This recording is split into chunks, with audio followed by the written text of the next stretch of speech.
Welcome to the Book Dormer. Today we're going to be talking about the book Antibot. I got it kind of on a whim. It looked pretty interesting, so I went ahead and picked it up.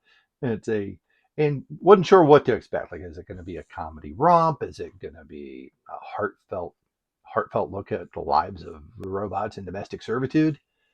It's from Sierra Greer. It's published a couple weeks ago, so 2024, and it follows through a domestic robot. And so she's in a house with an owner, and it's her life. But what's interesting on it, you're thinking about a book about robots, but it's really about human relationships and how they develop, and how you really can't just put all your energy and focus into a singular person and hope that it will be reciprocated every time. Because as we see through Annie's eyes, she puts a lot of effort in and doesn't get a lot back for it. All right, before we get to that, it's a modern world, so set in today's US. It is, but there are robots or domestic servants, look human. They can mimic human behavior to a certain degree. There's three versions of these, or three roles that they play. There's Stellas, which will clean your house, will cook you food, do all the domestic pieces. There are nannies, which are there to look after the children inside the house. I believe there was mention that they don't leave the house because of potential liabilities, but at least in the house. So, you have a baby and you want to go sleep, that actually would be absolutely wonderful. And one last mode, and they call them cuddle bunnies. So, yes, you have Stellas, nannies, and cuddle bunnies, which you can probably picture what that role is. And sometimes the characters can be moved, or the robots can be moved between different roles. And that's what happens to Annie. She originally started as a domestic and was moved over to be a pseudo girlfriend. Yeah, let's meet her. So it's Annie Bailey. She's our narrator. She is programmed to be extremely kind. She really loves her owner. She really wants to please him, and she's learning how to be, what's learning on intelligence and getting out and seeing things in the world and starting to think thoughts that are not a typical, what you'd think a typical household robot would do. Like, this isn't your Roomba going around. This is much more of a thinking creature who, unfortunately, most people who talk to her or treat her like she's not. So even though she's a thinking creature who can be controlled, the owner, Doug. Yeah, of course it's Doug. He's a Doug. Anyways, Doug, kind of a jerk. Actually, beyond kind of a jerk. A complicated character. Like, you can tell he's got his vulnerabilities. He's very, very nervous about anyone figuring out that he has a robot girlfriend. But yet he treats her like, sometimes as a girlfriend, sometimes he treats her like a piece of machinery that can be discarded.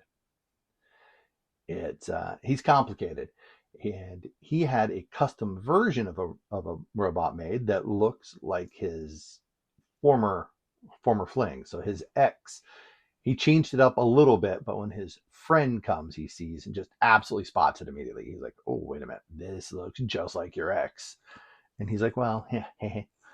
And so he's still hung up on the ex, but then he still has those complicated feelings about the ex, because you have sometimes when you're happy to be about thinking about what was and what is, and sometimes he gets irrationally angry and goes well beyond what I'd be comfortable with.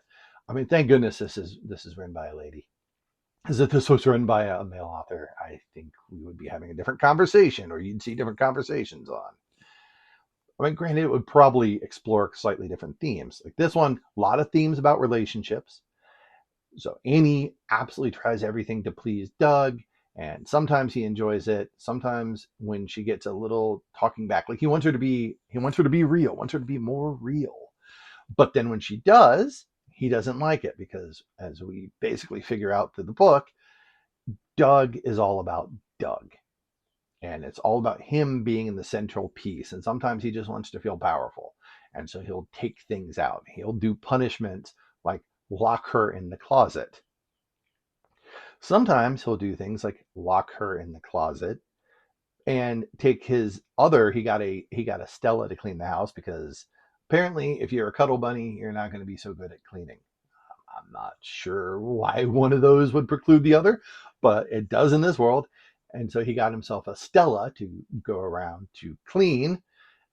And then, of course, he starts having mini flings with her. And then we get to explore jealousy from Annie's perspective. She wonders what she did wrong. Like, why would you want that?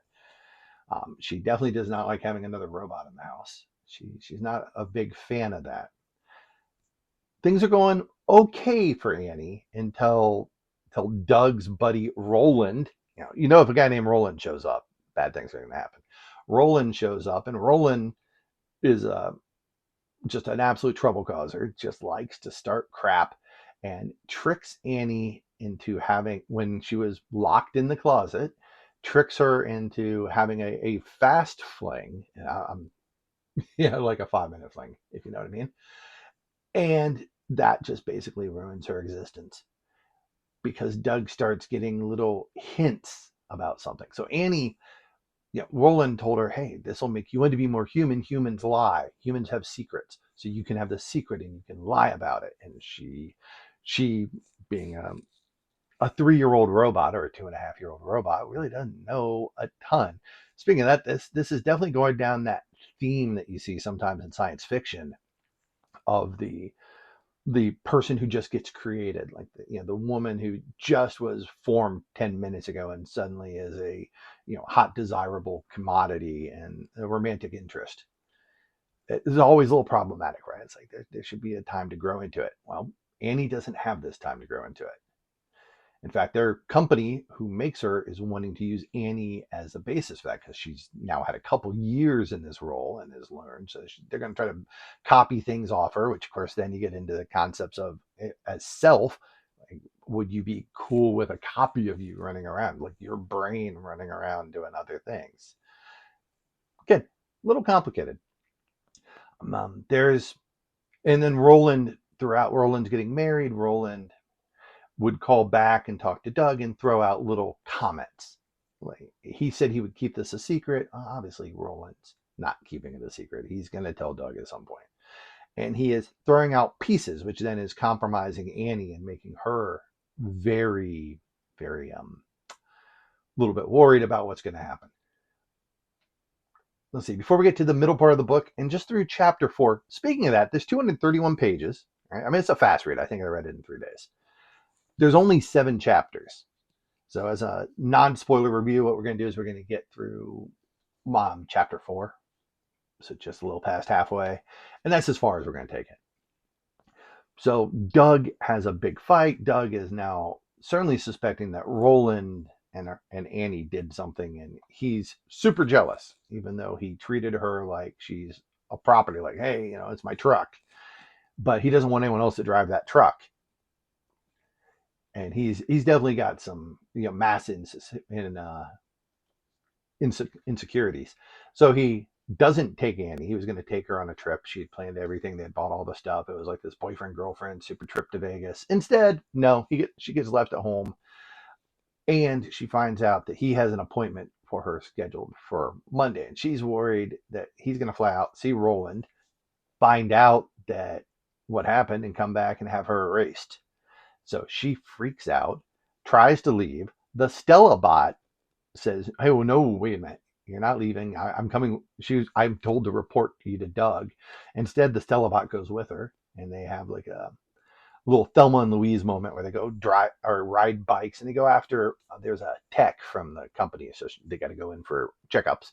And she thinks this one's really nice. She looked up where he lives, goes there, and of course stumbles across an unknown. The guy actually lives down in New York City, where she was. Instead, goes up to all the way up to the lakes area, rides bikes up there, and finds the wife who's dying of cancer, who's the estranged wife.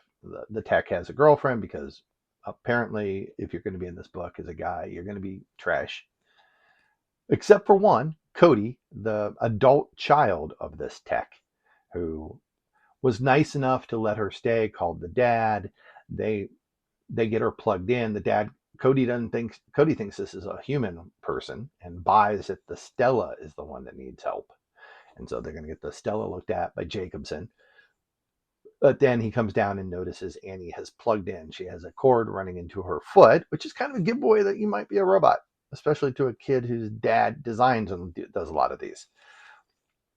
And so they have a return moment. They end up, Jacobson doesn't want to lose his job, gets Annie returned to Doug. Doug figured out what was going on, came back, claims Annie back, horrifically upset.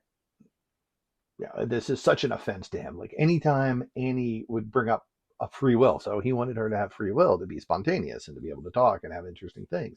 But if she questions anything, like, "Oh, can I keep a copy of my ID?"